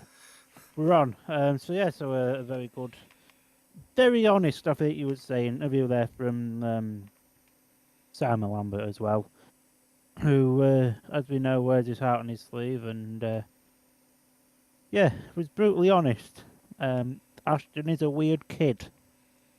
I think we picked up as quote of the interview. But then it doesn't sound as bad as it sounds from when Si explained what he meant. Obviously, it's just a confidence thing, in it, and Si took a little bit of the praise for that race. He did. Them hot dog sausages looked absolutely beautiful, and that gym that they're showing does not look very tempting. Why show hot dog sausages in the gym? Do they not know who we are?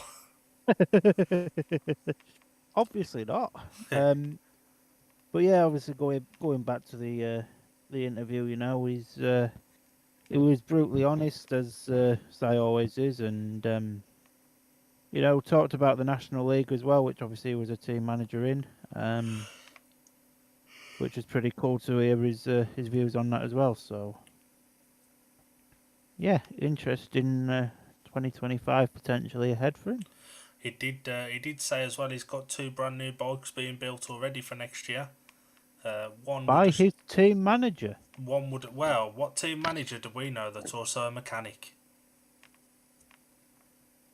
The said man, sometimes spanners for that Australian fella. Ryan Douglas, that's the guy. That one. That's the guy. To be fair, I think it'd be a massive shock if Si wasn't back at Scunny. He's Scunny through and through, isn't he? He's more Scuddy through and through than what I've been for 19 years. And that doesn't include this year because of reasons. 2 minutes are on for heat number 12. Who knew? For the last time this season, Alan's going to introduce this one and give us the result. Alan, don't screw it up. Alan! Oh, I'm not looking forward to this. Don't mess up. I'm waiting for it to appear on the screen, that way I can't mess it up. You probably still would. Hopefully Spinny Vinny keeps his forthright. He does!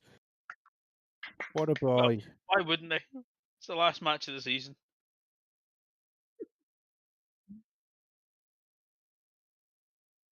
Yeah, man. So hopefully Ashton will be able to take his last ride of the season. Here he is.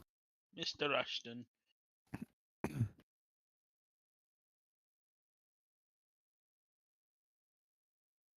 Well, there is that.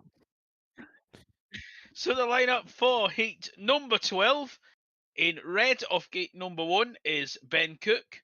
In yellow off gate number 2 is Ben Trigger. In blue off gate number 3 is Vincent Ford. And off the outside in white is young Ashton Bowsion.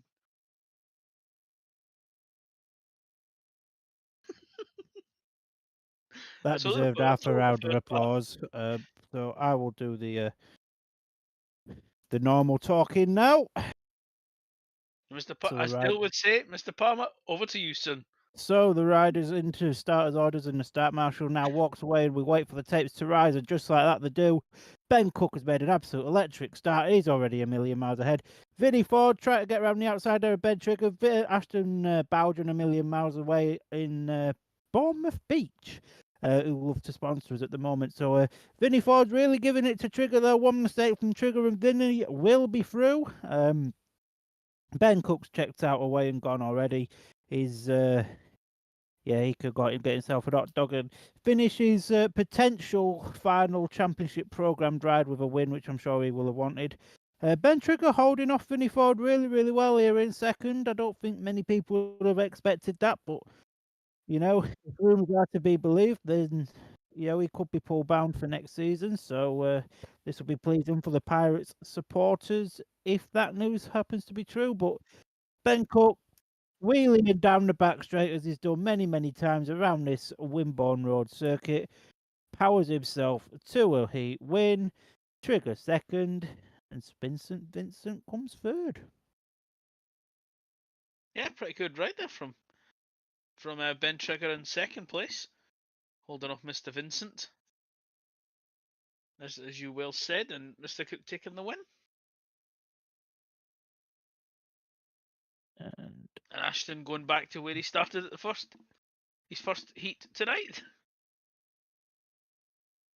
And Ben Cook obviously going round for a big lap of honour.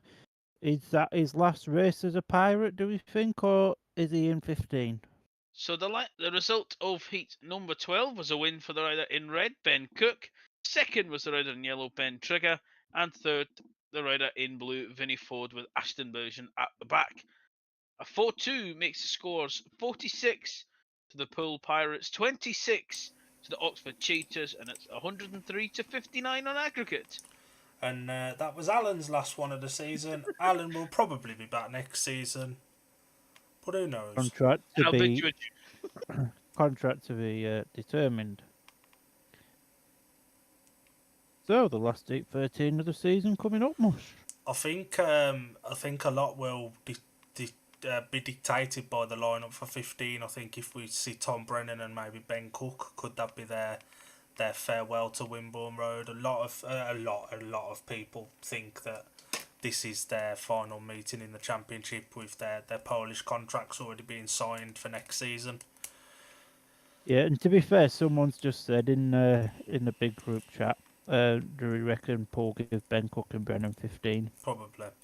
The lineup of Heat 13, going off the inside gate in white, Sam Masters, gate 2 in red, Richard Lawson, gate 3 in yellow, Jason Edwards, and gate 4 in blue, Tom Brennan. Man that stands out from that lineup, rider in yellow, Jason Edwards, 6 points at number 5 against these Heat leaders and Poole riders at this track on short notice is creditable. Especially for someone that's not what normally tends to ride in a second string position. Yeah. Jason's done himself absolutely no harm at all this evening. Richard Lawson, again wearing Sam Hagen's helmet colours, must have left his at home. He's probably left his at home or it's in van. Probably got an hole in it or something. Well, maybe. So, Start Marshall again, been very, very patient. Will Richard Lawson have a haircut for next season? That's the other question. Well, I mean, I don't think he will personally, but No, I think he needs one. I mean, Gives I can't imagine the size helmet he's going to have to get and the amount of cost to have an extra big helmet made just for his hair. Yeah. But anyway, the last 8-13 then of the season takes rise. Away we go. It's a very, very good start there for Richard Lawson, who wants to right the wrong of being beat by Ashton in Heat 10, and he's doing it the right way as he's currently leading this with the two Oxford boys there in second and third. Brennan surprisingly at the back, would you say, but is hot on the tails of both these Oxford boys. If one was to make a mistake, he would be through. And just like that, he goes round the outside. Oh, Master nearly booted him off there. That was personal by the looks of things, but Tom now looking to go up the inside of Sam. Sam has a little wheelie down the back straight. It's ever so close between these two. I know it is just racing, to be fair. They're probably good mates off track. We've got one lap left to go then. And Ben Cook's won, Richard Lawson's won this one, sorry. Sam Masters goes really, really wide to our favourite place of Bournemouth Beach or No Man's Land. You take your pick. But, yeah, a very shock last for Tom Brennan there. Brennan won't be happy with that. He slowed up coming over the line. He was just racing. There was no malice in it. But my question is he an Aussie anti-Vulas? Maybe. A brilliant second Just place a bit for a brilliant second place for Jason Edwards there. Oh yeah, 100%. And that moves him on to 8 points, which he can more than take credit for that. And he's the second highest scorer. The result of Heat 13 was a win for the rider in red, Richard Lawson. Second in white, Jason Edwards, and second in yellow, Jason Edwards, and third in white, Sam Masters. Tom Brennan missed out from the start. Looked quicker than his opposite numbers, but struggled a little bit past Sam with the experience of Sam. And Tom will not like running that last there. No, absolutely not. Obviously, I've heard I've heard what you've mentioned, what he does when he got second at Birmingham, and I wouldn't want to be near his pit bay now. Yeah, he won't be happy with that one. And here he comes for a potential last ride for the Pirates. If it were to Definitely. be Tobias Thompson's last night, I'd like him to get 15. I think he'd absolutely deserve it. Oh, yeah, 100% he does. Ben Trigger's comes coming out for out in yellow. Caracoles. Not surprised by that. Connor Coles has been diabolical.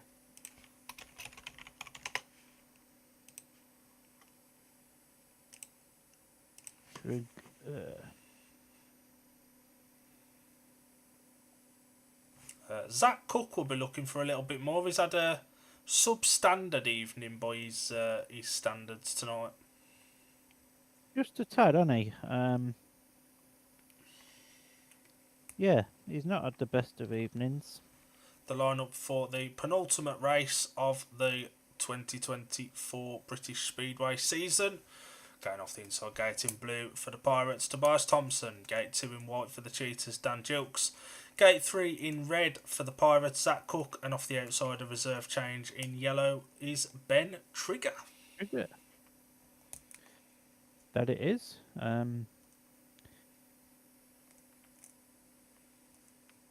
Will we get donuts from Tobias?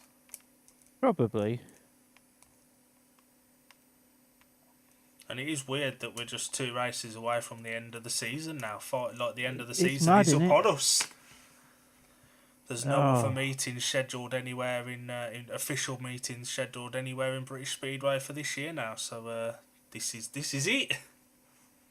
That makes me quite sad. What we're meant to do now for 5 months. Virtual Speedway.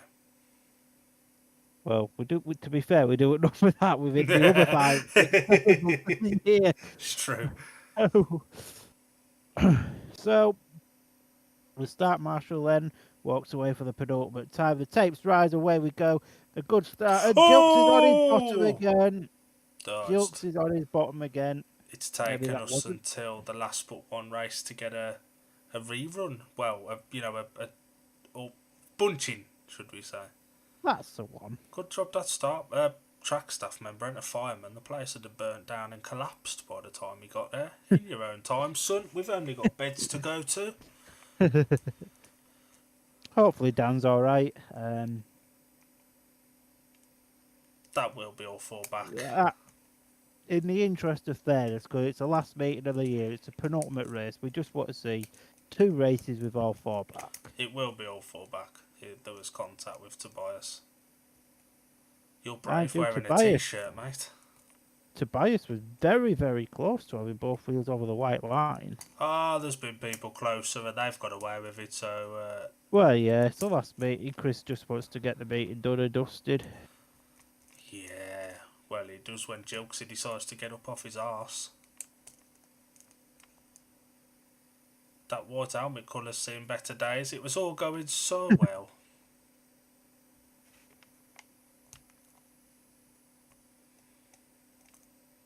Yeah, Dan's just taking a moment.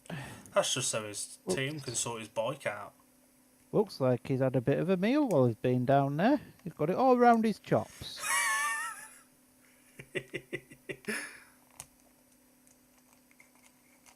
And if the next 2 races were to be shared evenly, Alan's prediction of 55-35 may not be too far off wrong.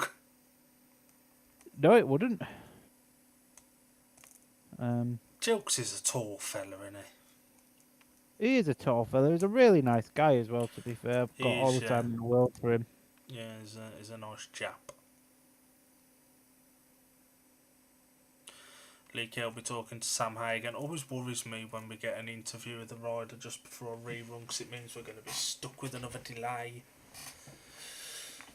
And to be fair, I don't think we want to listen to this one, do we? Because all Lee Kilby does is lick bottom holes.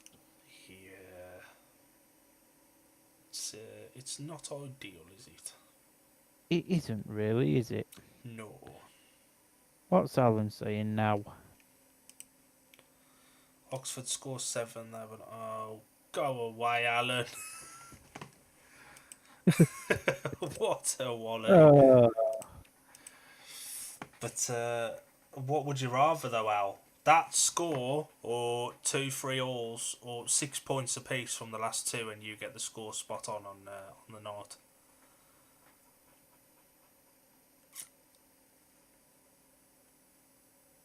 He's typing. you have my sincere apologies. Alan's swearing like a trooper in this chat. It's a good job the stream can't hear this blue language. Exactly. Oh, Kilb's probably just about now telling Sam Hagen how good he's been and brilliant for BSN and fishing for a compliment back and stuff. Yeah. I do like Lee Kilby. He's a really nice fella, but yeah, just crack on with it, mate. It's 9:10 on a Wednesday night. We've all got a bed to go to. We're freezing our nuts off. Poole just want the trophy, and then Midlow can start signing his riders. Yeah, exactly. Sorry, can start preparing his stomach and liver for the piss up next weekend in Tenerife. That's the one, Booker. Kilby's a very expressional person, isn't he? Hand movements. He's going to have a sore arm at this rate. Sam's looking like, mate, stop brown nosing. Get on with it. I want to go home. That's the one, my old fruit. Yeah,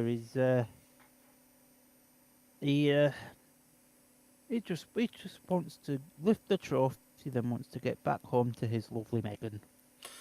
And Sam Hagen's come a long way. Obviously, I saw him a little bit at Perry Bar last year when Brum signed him and ended the season with a pretty serious injury. He's signed for Poole this year. Everyone saw the potential in him, and he's absolutely come a long way since that debut in the Championship last year. Oh, 100%, you know. In fact, I remember, I can't remember if it was guested for Poole or if it was his first meet for Birmingham, one or the other. And I think he got about 7 points, and I was very impressed with him. While his first Brum meeting, I remember from that night, I was told nobody will ever ride harder for 0 points. Might have been him guesting for Poole then. Potentially.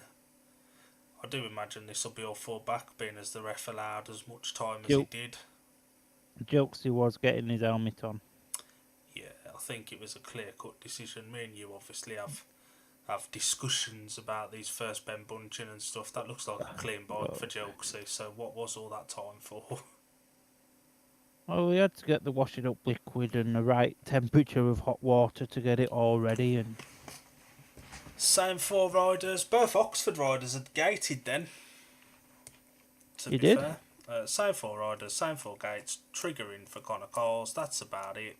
We go again with the penultimate race of the season. Nobody wants this season to end. No, we don't. But, you know, it's that time of year, and we go into a slight depression of not knowing what to do with our weeks. Start Marshall then walks away for heat number 14, and it's a solid start again for Dan Jilks. But it is Zach Cook that gets himself out in front, and he's made absolute no mistakes. Tobias Thompson forces his way down the inside there to get himself second. A very, very good ride there from Tobias Thompson, as it's going to be a Poole Pirates 5-1 at the moment, and Alan's dream of Oxford scoring another 7. I don't know why he's dreaming that. Alan's weird. Isn't going to happen. But yeah, as we come to the next lap, Zach Cook's checked out. He's away. He's got this one. He's leaving the travel lodges behind, and is forcing Tobias Thompson to just fend them off in the wall of the hotel branches here as we go to the final lap now. And Jukes is putting pressure on Thompson. To be fair, a mistake from Thompson, and Jukes is going to be through. It's but Zach Cook's going to see his season out with a win, and Tobias is going to see his season out with a paid win.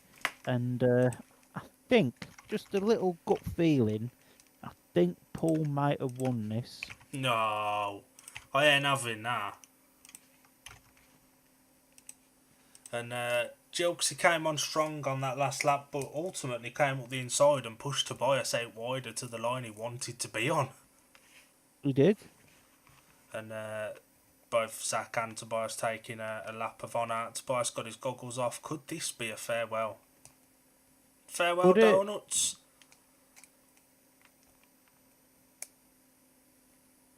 He's an absolute entertainer, isn't he? He's great, isn't I'd love to see him get a Premiership team. You know, he? and he's Took through his goggles goggles with the out. crowd.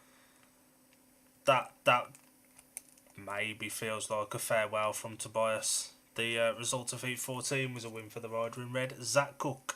Second in blue, Tobias Thompson. And third in white, Dan Gilks. 54.30 on the night with 1 to go. 111.63 on aggregate. And Oxford need a 5-1 for Allen's 55.35 to come true. Look at that little kid there with her earmuffs on. Starting them young. British Speedway will probably be gone by the time she's old enough to go without the earmuffs. Well, maybe, who knows? Obviously, our youth system in British Speedway seems to be working. We've got a lot of positives. You know, it's not going to be too much longer before you see like Sam Hagan, your Vinnie Fords, your Luke Harrisons, your Nathan Ablets that are all pushing for them heat leader to number 1 spots in the championship. Yeah, it's been a good meeting. Al, your job will be for when the team managers have a chat to tell us who's going off what gates. Alan's in our little chat talking away, as he is most meetings. To be fair. Yeah, as much as we discredit him a lot on our live streams, he does his bit, and he only wants the best for us. So well done to our little apprentice. Just learn to speak English now. That looks to me like Brennan's packing away. That or he's sorting a clutch out. Nah, his mudguard's off. His dirt deflector even. His dirt deflector's just up at the top of the wheel. I don't see Tom coming in now. He looks far too relaxed. Team managers are with Kilby, so Alan will tell us who's going where and for who and what day of the week it is, because I forgot. I believe it might be Thursday, Mosh. No, it's Wednesday today. Oh, you just ruined my hopes and dreams. But an all too familiar feeling for Peter Schrecken at this, giving the runners up speech. Bridesmaid in the cup, bridesmaids in the league, bridesmaid in the pairs on his own track. Yeah. Where did they finish in the National League? Bridesmaids again. Peter Shrout, right? He really was like cross-dressing at weddings. Close, but no cigar. But yeah, and he's definitely earned his holiday after this season. He gets a lot of SH1T, but he does put in a shift at Oxford, managing all 3 teams. Oh, he really does. He is a credit to Oxford. Even if he does talk a lot of gibberish. Alan's typing, so we might have some riders coming our way. We'll put them on the programme. We've got riders or we've got an essay coming up. We'll put them on the programme and read them out in a moment. What a boy. Our last one of the season. It is. But yeah, a little reminder, if you will. Next Thursday, so a week tomorrow, 7:30, we've got our Dafter Speedway Awards. Don't actually win out, you just get a little graphic with your name and picture on. So yeah. The line-up for Heat 15, Oxford have elected to take gates 1 and 3. In red for Poole is Ben Cook on what we assume will be his farewell. Who knows? Who knows? Going in blue is Richard Lawson. In white for Oxford, Jason Edwards, and yellow, Sam Masters. I don't think I'm surprised by the Oxford lineup. It looks like Sweet Caroline's playing. There's a few torches going and waving of hands and stuff. That's one thing you ain't going to miss about this season, isn't it, Barber? Oh, absolutely not. I'll be grateful of a break from that song. But no doubt there'll be some football tournament in the winter, and I'll have to hear it as I'm walking past a pub. It does make a good... It does make for a good atmosphere, to Yeah. be fair. But yeah, it's not one on my playlist. But you can deal with it for the 6 months of the Speedway season. I could deal with it for what's the meeting for Speedway. I'm not surprised with Ben Cook being in. I'm a little bit surprised with Richard Lawson, with him being back for next year. I'd imagine that was a tough toss-up between Lawson and Tom. Maybe they didn't want to give it away that, potentially riders are on the move. Should have given it to Vinnie Ford. Yeah. We'll wrap up pretty much straight after this. We are back next Thursday, and then we've got a couple of announcements to make next Thursday. Who knows? Maybe by then we'll have a new rider on the D&D Media sponsor base. Who knows? But yeah, the last race of the British season. It's been a quality season, and I'm sure we're talking of maybe a season review at some point as well. Yeah, for both leagues. Yeah. And it's quite emotional, this. Across the tape, Gate 1 in white, Jason Edwards. Gate 2 in red, Ben Cook. Gate 3 in yellow, Sam Masters. And off the outside in blue, Richard Lawson. The season started the end of March this year. Actually started quite early in the Premiership, didn't it? We're here on the March. I remember, right? I remember my auntie's birthday is the 14th of March. I rushed back from her birthday meal so I could be on this chinwag with you as we just watched Oxford versus Birmingham. On an absolutely saturated track. And it's kind of ironic that Oxford was our first meeting of the year and our last. And we've done a few Oxford. It's not by bias or anything. It's just because their race nights suited our availability.